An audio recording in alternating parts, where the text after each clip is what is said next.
everyone for coming tonight. We have a great lineup of guests, as John mentioned. I'm really excited that we're going to start with Arts in Bloom. We are so fortunate to have talented artists in our area. I am really amazed every time I have the opportunity to talk to one of these artists. I'm truly amazed at the level of talent and expertise that these artists bring to our area. The first artist that I would like to invite up tonight would be Gayner. Can we have a round of applause for Gayner? We're going to be displaying some of Dana's work on the screen in back of you. So we're going to talk about what your inspiration has been and how you fit into the mix with Arts in Bloom, because you have some. Well, I have to say it's really nice to have the Arts in Bloom, because as an organization, it's helped connect all of us artists. And I think it began because Jim Turk recognized that there were a lot of artists in this area and that we were really pretty rich. But prior to his organizing us, nobody knew anybody. You might know a few, but beyond that, and as you say, every artist is different as you are in personality. So consequently, your artwork's going to be different too. It's just an extension of oneself. And that's where it's nice for everybody to do art and to have that experience. So part of Arts in Bloom is about learning what art is and how you can participate as well. We were just talking a little while ago, their membership is now up over 60 members, and they're getting ready to celebrate their 10th anniversary. So this really is a milestone for Arts in Bloom. So did you always know that you were an artist? Is that something that dates back to your childhood? No, I always liked drawing, but I would get very frustrated at it. So consequently, after taking one class in high school, that was it. I was done with art. Really? Yes. I can't draw a stick figure.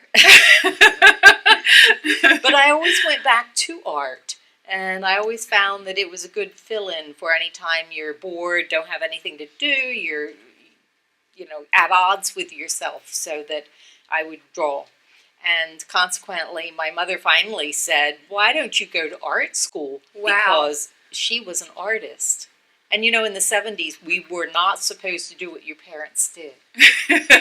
You just didn't.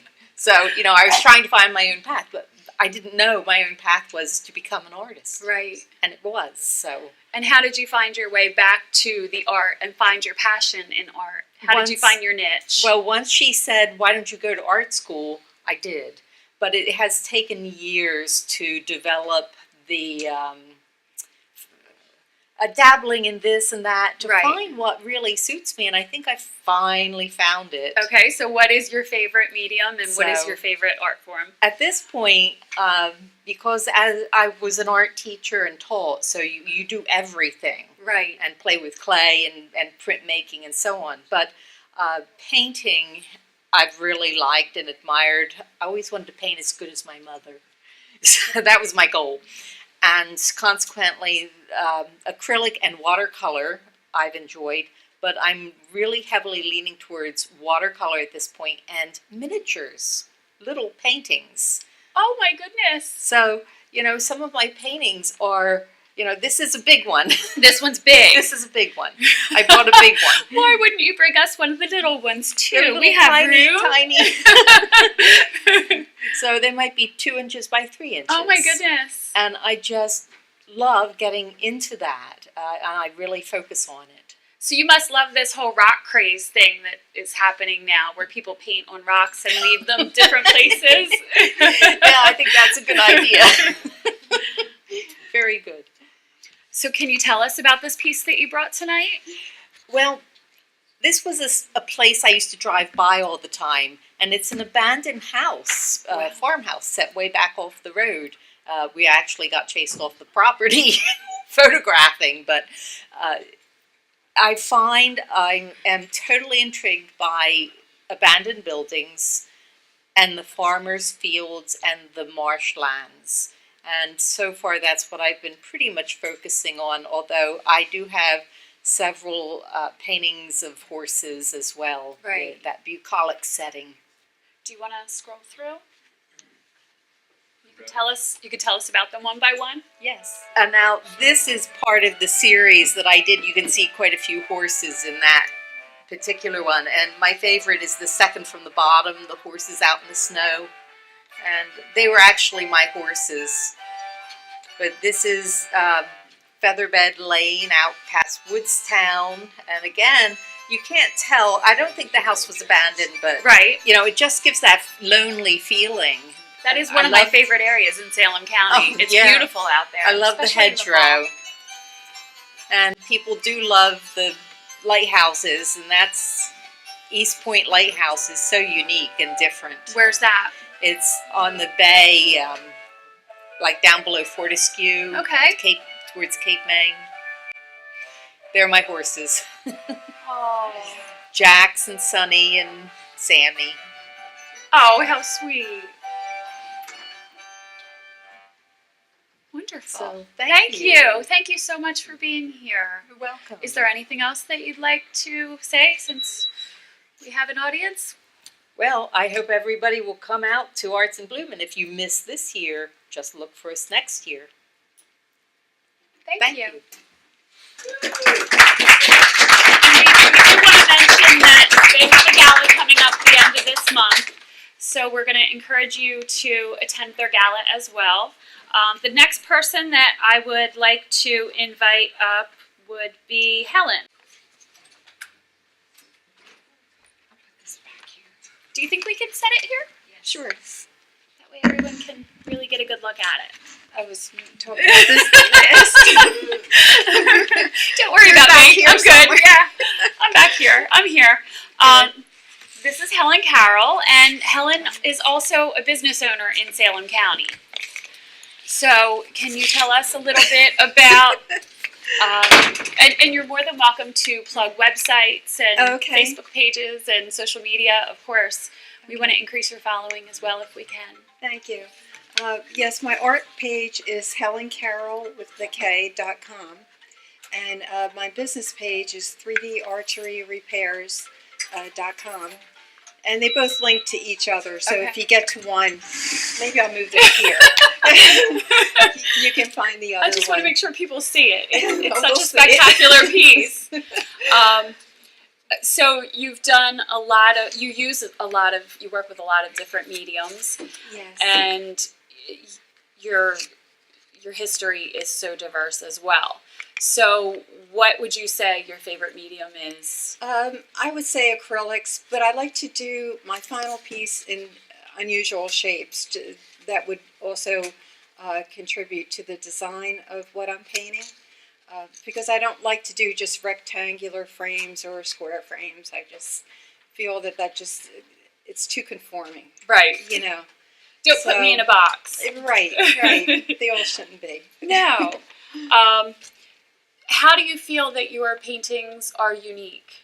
And maybe we should, Okay. I think that with Helen, we should probably look at her work first. If you want to see her work other than the piece that she brought tonight, I was snooping around on her website and happened to notice that she painted a mural at Pop Luigi's in Swedesboro. Well, while we're waiting for that, let's talk about this fabulous piece. Does it have a name? No, I didn't really get that far. But what I did, because I have a 3D archery repair Mhm. business also, and that's where I was starting to use Bondo material to repair different antlers or whatever surface that it would adhere to. And so that's what this is. This is an armature underneath there, and then Bondo around the outside, and then wire, and then I use acrylic paint on it too. That was just something I wanted to combine both interests with and just come out with that. I would never know Right. just looking at that was Bondo. I know. And what was the inspiration for this piece? There's a lot going on here. Yeah, Can you walk us through it? Started working with wire, making different things for mannequins, dresses out of wire to put on them, roses. Wow. I did see some of your different mannequin work. That was beautiful too. Yes. Thanks. Yeah, that was fun. It was fun to do. Just something different, other than painting. Right. So that's where that developed from.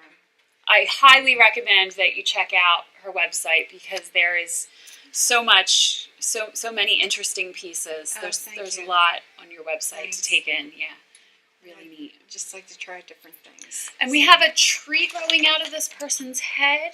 Yep. Is there some sort of no symbolism? No symbolism. No.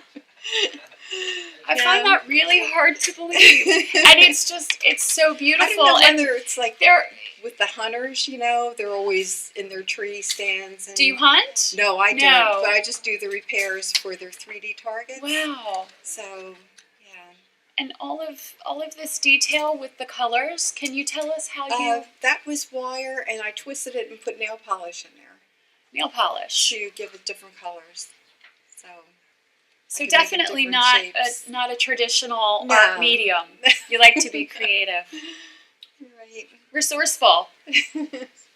And what is the green? The mossy? It's moss. Just moss, right. Put that on there. It's beautiful. Oh, thanks. Does anyone? The person that wanted that done, they also play a recording of wolves howling for like the added effect. And that's a finished piece of one of my 3D archery repairs. So you didn't create this piece; you repaired it. Right. It came with that's the middle process. It didn't show up with a nose, so I had to put the nose on there. Someone shot it off. Right, and that's a mural that was done as a triptych, and that was on MDF. I don't know if you could zoom out a little bit and see the. I think that's edge. how the No, picture probably. came through. Oh, did it? Okay. Mm-hmm. Because it was on MDF board and 4 foot by 8 foot, and so I got a Dremel tool and went all around the surface to give it like a deckled edge, to look like a postcard. So it's a shame you can't see the whole effect in that one. Yeah, it didn't come all the way through. You can kind of see it at the bottom, I think. Yeah, a little bit. So. And where is that mural? That is a homeowner one at that time. Okay. And they were in 3 separate panels, a triptych, so they could space it on their wall however they wanted the image to fit in there. And that was done in acrylics. And that was a 30-inch round canvas with a beveled edge. And I didn't want to put a frame on that. That was done in acrylics also. That one was Perfusion. That one is called The Gathering, and I wanted to take advantage of the perspective on that, so I cut the MDF at an angle and then cut my own frames also. And that was also in acrylics. Right there. Just that one. Yeah. She cut her own frame on that one. Yeah, I cut a lot of my own frames to go with the picture that I'm painting. And are you working on any special pieces right now? Right now I want to do more of the round ones. I just have this interest now to do more of those aquatic scenes. That was beautiful. Thank you. And would you say that your first passion would be this type of art, or what you do for work with repairing? Right. I would say painting and just getting the different shapes and dimensions to it. I do like to do the repair work because then I could bring them to life somewhat. Make the animals look like they're drooling or whatever, So that's fun. That's always fun. And with something like this, how many hours do you have invested in that? That's hard to say because I would walk away from it and start something else. But I would guess like a week, something like that. Wow. So You would think that it would be It was even fun. longer. And it's so interesting because when I look at your work here and I look at the other pieces and I look at what you do for a career, I would think that they were all separate artists. Oh, You're very talented with all the mediums that you work thank in. you. Thanks. It's just Yes. fun to do.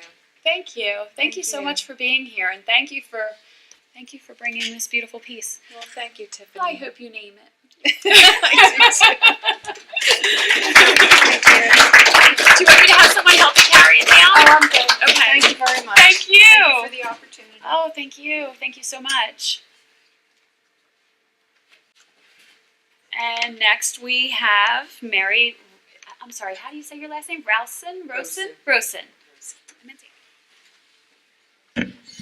And Mary is one of the original members of Arts in Bloom, going back 10 years. We were talking a little bit about how the group got started and how much it's grown, and you know how there's kind of a different vision even with what's going on today versus 10 years ago. Oh, I think so. I think we've really grown. I think when we first started, it was Jim Turk took a look around the county and said, there are some really good artists here. And he wanted to offer us the opportunity to open our studios to the public. And now it's grown into something where we have many more people, and we have different sites that invite artists who don't have home studios Right. to show their work and talk about their work. And we have programs for kids. That weekend is just filled with opportunities for people to experience art, whether it's with their children or it's out on their own, or if they've got a group of friends that want to go to one of the wineries and have a glass of wine and visit with 3 or 4 or 5 artists there. Right. They can do that. That's wonderful. So, yes. And we have so many artists that who knew, Right. Little I country. really had no idea that we had this many talented artists. And it is juried. Not just anyone can join. It is a juried group. So the level of talent that you see, even as the group grows, will continue. Yeah, if someone is interested in joining Arts in Bloom, all they have to do is go to our website, Arts in Bloom, and contact us through the website and put in an application. And the group as a whole views the work, and it's usually doesn't take very long, and we just jury you in or offer you, like maybe next time. Right. And most of the time, And we're the other pretty open. interesting thing is that there is no cost to join. No, we don't have any costs as of yet. For now, Right. But we are really active. I mean, everything we do volunteer. So we have committees that work on the brochure and signage, and we're having our first fundraiser, actually on the 16th, which is just about a little over a week away. So there are still tickets available. There are. We'd love for our audience to come to the gala. You can go online and buy them online, or you can you'll find my number somewhere online, and you can call me and get tickets. But you do have to purchase them ahead of time, and it's going to be really nice. It's at the inn at the Salem County Country Club. I've heard wonderful things about it. Newly renovated, and it's beautiful. I hear, We're going to have yes. a bonfire on the river, and we're going to have Oh, my auctioning many pieces of art from our own artists, as well as really unusual pieces of antiques or objects. So it's going to be a lot of fun. We're going to have great food. We're going to have a jazz band called the Jazz Tones, Oh, that which is a sounds local wonderful. band, and we expect to have a good turnout and lots of fun. Wonderful. Yes. So can we talk about your art now and your Absolutely. inspirations? This little girl, does she have a name? No, she No. doesn't. She doesn't have a name. No one's name. I name everything. Well, she's I name my core. I name everything. most of my other pieces have names, but I did a series of dancers, and I didn't really name the dancers. I mostly work in portraits and larger sizes, and I did a series of smaller dancers, and I was inspired by ethnic dancers in our country, and all of our different ethnicities throughout the whole country. And this is Should we ask our audience where they think this dancer may be from? certainly. Anyone have a guess? Spain, Portugal. Mexico. I just heard Mexico. But you'd be surprised she didn't. Well, she actually she came from Mexico. She's from Arizona, which, if you know your history, was at one time Mexico. So 1/3 of the country belonged to Mexico at one time, and a lot of people forget that this little girl and her whole community, they've lived in this country for over 200 years, and yet, they're often looked at as though they're immigrants. And I mean, I'm a family of immigrants. My mother and my father's family all came from Europe. So I mean, I'm the newcomer. So Right. I'd like to showcase subjects that people can talk about, that we can learn from, and inspirational women. And I love dancers, ethnic dancers, and I also have an interest in different religions. So most religions, they seem so different on the outside, but they're really all based on the same philosophies. Right. So when you look at that, I think it brings us together rather than separates us. Definitely. Can you walk us through this? This is a portrait of a woman. Her name is Louise Hay, and for those who may not know who she is, she's a publisher and a writer of books, and she just passed away recently, and she was inspired when she was in her 60s to start that publishing company. Oh my Because she goodness. published a book of affirmations, and her affirmations were to inspire people who with AIDS, and that was right at the very beginning of the AIDS issues, when AIDS patients were being treated as though they were had the plague, and they were being really mistreated. And she was working with them in New York City, and she developed a book of affirmations to help them feel better about themselves and help them love themselves. And she developed this huge empire from that one little book that she published herself, Oh my and goodness. started a publishing company. Wow. Yes. And this is another one I did, one of my first ones, and this is one of my favorite ones because I was so inspired by her. Her name is Wangari Maathai, and she's from Kenya. She won the Nobel Peace Prize a number of years back. She's responsible for something called the Green Belt Movement. And as a little child, she was rounded up by a missionary, her and about 8 other people, in Kenya, and brought, because she was poor, to the United States for her education. And when she was done, she went back because she wanted to go back and help her own people. And she started this program that enriched and helped women to get jobs, and also to start this planting of trees, which was in a very heavily deforested area. So she was responsible for planting 95 million trees. So and if you, even now they have her website, if you go to the Green Belt Movement, you can catch her enthusiasm just by listening to her speak. She's incredible.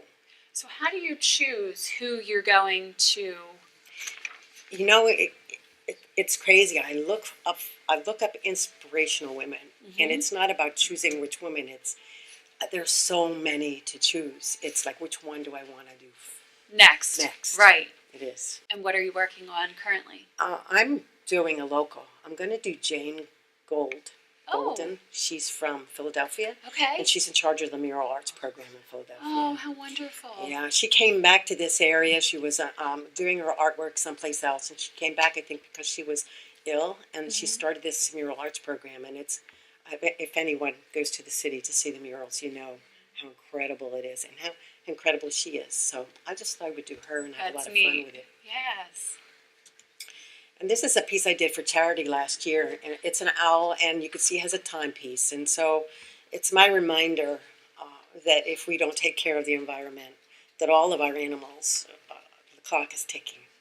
So true. So sad. So true. What is the medium? All my pieces are done in brown clay, and they're fired twice. I use a minimum of glaze. So that's the coloring on her, and it's rare. Sometimes I embellish them with beads or other things, but I don't usually use glaze. So she's fired twice. How did you learn how to do this type of art? I was actually doing sculpture with wood back in the 80s, and a friend of mine took me to Fleischer in the city. I don't know, Fleischer's in South Philadelphia, and it's an adult art school, and it's still run today. It's affiliated with the Philadelphia Museum of Art, And so they have evening classes, and I went there for 9 years, Oh my down in the goodness. basement in the sculpture studio. And they have models, live models, and I learned to use clay. And that's where I That's a learned labor the of medium. love. I 9 years. love it. Yes. It went like a flash, and that's how long ago it was. In 2000, I was unable to go anymore because I opened up my own business, but that's how long ago. Wonderful. Thank you so much. Thank you for having us. Is there anything else that you'd like to say about Arts in Bloom? Just to come on out, experience the art, and if you're an artist or you know someone who's an artist, tell them to give us a call. That weekend, it's really incredible. So just even if you just choose a few places to go in your neighborhood or on the way in or out and about the county, and I'm on the outside of the county, so come on down to the northeast section. That's where I am. That's where I'll be. So thank you for having us tonight. The 16th. Uh, The gala? The gala. I don't have. It's in. It's usually the third weekend in May. Yeah, I forget the numbers. Us artists, we don't remember numbers well. True. We're not good with numbers.